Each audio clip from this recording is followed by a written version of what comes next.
Hello পাবনাবাসী, আমি চলে গিয়েছিলাম আগামীকাল শুক্রবারে চতুর্থ হোন্ডার হাটে, কেলিকো হোন্ডার হাট। রাজাপুর বললেই সবাই চেনে, যে কোনো অটোকে টার্মিনাল থেকে বললেই নিয়ে আসবে। রাজাপুর যাব বললেই নিয়ে আসবে, 5 থেকে 7 কিলো বা তার একটু বেশি হবে, নিয়ে আসবে রাজাপুরে কেলিকো হোন্ডার হাটে।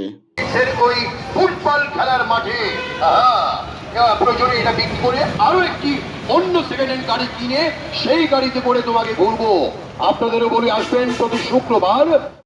আপনাদের শখের বাইক কিনতে চাচ্ছেন কিন্তু বাজেট কম থাকায় কিনতে পারছেন না, তারা এই পাবনা কেলিকো হোন্ডার হাট, এই পুরাতন হোন্ডার হাটে গিয়ে আপনারা আপনাদের শখের বাইকটি কিনে নিতে পারেন। বাইকের হাট বসে প্রতি শুক্রবার।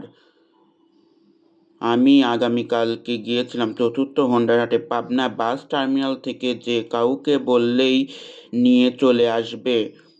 বলতে হবে রাজাপুর যাব, রাজাপুর নামেই বেশি পরিচিত। হোন্ডার হাটটার নাম কেলিকো হোন্ডার হাট। আজকের পর্যন্ত ভালো থাকবেন, সুস্থ থাকবেন, নিরাপদ থাকবেন। আল্লাহ হাফেজ।